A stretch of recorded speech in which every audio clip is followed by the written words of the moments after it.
Olá a todos, né? Quem gosta desse som? Né? Eu detesto. Se eu fosse o rei do mundo, eu proibia, né, despertador. Na verdade, né, quando a gente fala do despertador, tem uma coisa mais importante, que é, né, pensar nos nossos adolescentes. O que é que existe hoje? Existe uma guerra entre os pais e os adolescentes. Mãe, pai, né, batendo na porta. Acorda. Acorda para quê? Para a escola. Na verdade, né, nós temos uma contradição hoje, que é a falta, né, de compreensão da importância do sono, principalmente, né, nos adolescentes. E é uma coisa que nós temos estudado há bastante tempo.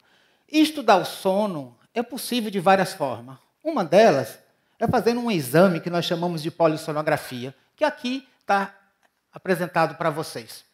É um exame que a gente olha microscopicamente o que está acontecendo no cérebro das pessoas.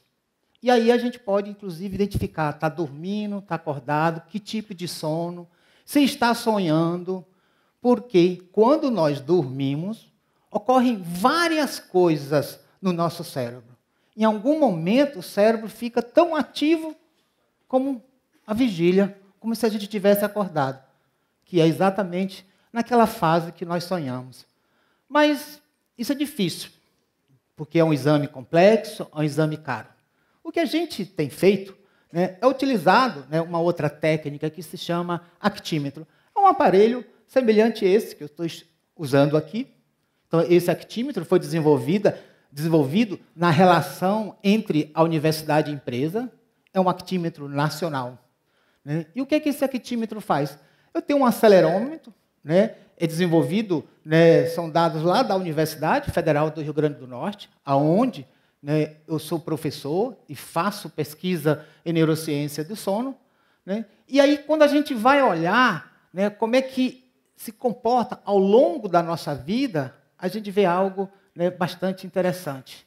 Veja, em cima vocês estão vendo, né, uma régua do tempo. Então, essa régua do tempo, e embaixo, em azul, vocês estão vendo o período de sono, ou seja, a fase de sono, né, do sujeito. Então, uma criança geralmente dorme em torno de 9 horas. E a criança vai dormir cedo, 10, 10 e meia, e acorda 7, 8 horas. Mas o adolescente, naturalmente, biologicamente, ele está mudando o seu corpo.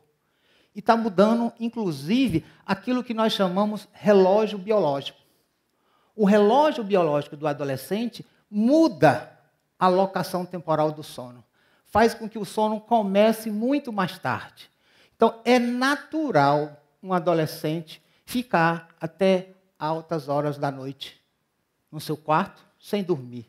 E dorme mais tarde e necessita mais de sono, o adolescente. Porque ele está em transformação. O seu cérebro está em transformação, né? Então, um adolescente, em média, dorme 10 horas. E então, ele dorme mais tarde e acorda mais tarde. Porém, o que ocorre, né, no adolescente que vocês estão vendo, nessa terceira linha, é que, biologicamente, o sono do adolescente é mais tarde. Mas o horário das escolas, na faixa de idade do adolescente, entre os 13 e os 19 anos, a escola é pela manhã. E no Brasil, geralmente começa às 7 horas da manhã. Então, o que ocorre? A biologia manda o sono para mais tarde. E a escola rouba o final do sono. E esse final do sono, ele é importantíssimo. Ele é importantíssimo para a aprendizagem, etc. E o que ocorre agora, nesse momento? Além de ter a biologia atrasando o sono, tem as próprias redes sociais. E o que a gente tem olhado é o que ocorre. E por isso, né, que a gente usa, né, o actímetro, né? Então, o actímetro ele serve para registrar a atividade. O que vocês estão vendo aí, Em cima, a hora do tempo, e embaixo é um dia, o segundo dia, o terceiro, o quarto e o quinto. Vejam que logo nos primeiros, lá até 6 horas, não tem registro em azul. Isso é registro pessoal meu. Aí, lá para um pouco 6 horas, começa e tem um monte de atividade. Depois cai, fica atividade durante o dia, depois aumenta de novo. Nos outros dias, isso se repete. Na verdade, né, esse aumento no início e no final é porque eu ando de bicicleta, vou trabalhar de bicicleta e volto de bicicleta. E em Natal não tem um asfalto liso, então vibra muito. O vibrar do guidão da bicicleta vibra a mão e por isso que registra. Mas com esse tipo de aparelho eu consigo avaliar ao longo de vários dias como é que está o sono. E é isso que a gente vê, né? Então, veja, aqui eu tenho um exemplo de uma criança de 12 anos. O que a gente observa? Se vocês olharem esse gráfico, o escuro é quando a criança está ativa. Né? Então, veja que essa criança está dormindo, né? Ou seja, para o escuro próximo, né, de 10 horas da noite. E lá depois, né, de 6 horas, começa novamente a atividade, todos os dias. Já no outro gráfico, o que a gente vê? O adolescente, né, de 14 anos está mais tarde, ele dorme mais tarde e acorda mais tarde. E é claro, esse registro é de um adolescente em férias.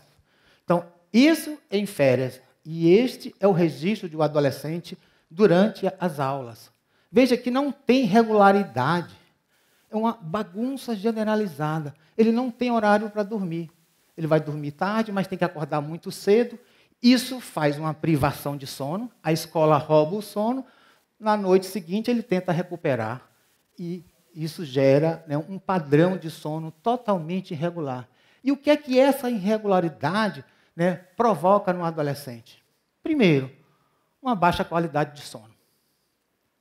Ele vai ter sonolência durante o dia, que nós chamamos sonolência diurna. Ele vai ficar sonolento na sala de aula, ele é sonolento, né, no ônibus, ele é sonolento na van que leva ele para a escola. Vai diminuir o desempenho acadêmico. Né? Então, esses adolescentes que ficam com um padrão de sono mais irregular têm baixo desempenho por causa do sono. Ele tem baixa capacidade de concentração, ele tem maior, inclusive, risco de doenças cardiovasculares. Imagina um jovem de 16 anos, eu fazer uma avaliação clínica e ver, cara, tu parece que está num padrão, né, de alguém que já está com 35, 40 anos de idade. Né? Esta é a grande preocupação. Agora, por que isso ocorre? Então, para fazer pesquisa, a gente não pode ficar só nas generalidades ou só num estudo comportamental. A gente quer buscar entender o que ocorre, né, dentro do cérebro. É claro que eu não posso fazer isso, né, num adolescente, mas eu posso fazer isso experimentalmente, com modelos animais. Então, num modelo animal, eu não posso criar a simulação da escola. Então, o que a gente cria é uma simulação de um dia diferente. Então, em vez de fazer um dia de 24 horas, dia natural, a gente faz um dia de 22 horas. 11 horas com luz e 11 horas com escuro. É como se eu estivesse levando, né, o meu animal experimental, né, para Marte. E o que a gente vai observar? Né, no caso, a gente trabalha, né, com ratos, né, inclusive uma parte desse trabalho foi desenvolvido aqui na Universidade Federal, né, da Paraíba, né, no Laboratório de Memória do Departamento de Psicologia. A gente vê que o animal tem déficit de memória, então ele aprende menos, ele tem um comportamento similar a um padrão de depressão, ele tem um comportamento, né, similar, né, à ansiedade. E o mais grave é que quando eu vou estudar em detalhes o que está acontecendo no cérebro desse rato, eu tenho uma redução da expressão de alguns genes que geram algumas proteínas que estão relacionados com aprendizagem e com humor. Então, a gente consegue ver exatamente uma evidência muito clara, biologicamente, de que o sono do adolescente está prejudicado e isso está prejudicando o próprio desenvolvimento, né, do funcionamento do cérebro desse adolescente. Então, por que esse adolescente tem baixo desempenho? Por que esse adolescente, né, ele tem maior comportamento de risco? Ou seja, né, ele usa mais substância psicoativa, ele é mais agressivo, né, ele tem menos concentração. Então, a escola, está roubando o sono dos adolescentes, né, e, com isso, né, nós estamos prejudicando a principal questão, que é o papel da escola, que é o processo de aprendizagem e a formação do cidadão. Agora, o que é que tem de extraordinário nisso? O que tem de extraordinário mesmo é a solução. É uma solução fácil. E nós fizemos isso. Na Universidade Federal do Rio Grande do Norte, eu sou professor de neurofisiologia do curso de medicina. E lá as aulas começavam às 7 horas. Claro, eu briguei e consegui fazer a mudança. Né? Hoje as nossas aulas já não começam mais às 7 horas, começam, né, às 8 horas, já ganhamos 1 hora. Eu já não tenho mais estudante na minha sala dormindo, né, no início das aulas.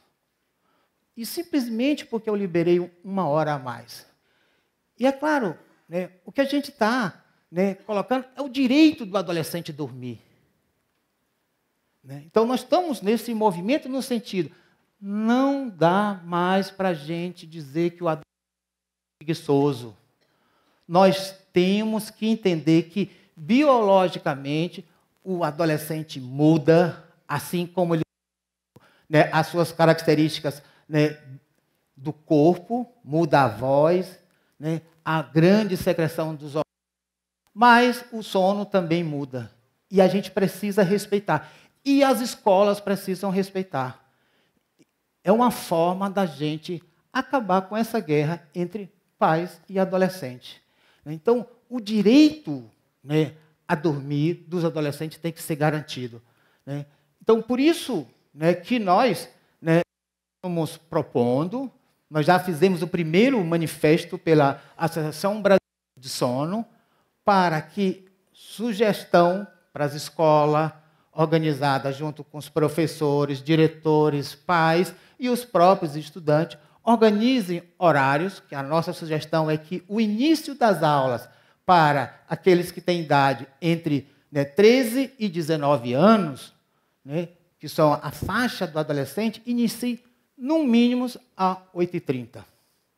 Nós já lançamos um manifesto neste ano, né, na Semana Nacional do Sono. A gente fez uma campanha nacional, né, no sentido de atingir os educadores. Mas nós não só queremos atingir os educadores, nós queremos atingir os adolescentes e os pais dos adolescentes, né, no sentido de garantir o direito, né, de dormir, né, e contra, né, os despertadores. Né? Espero que tenham, né, bons sonos e sonhos felizes. Obrigado.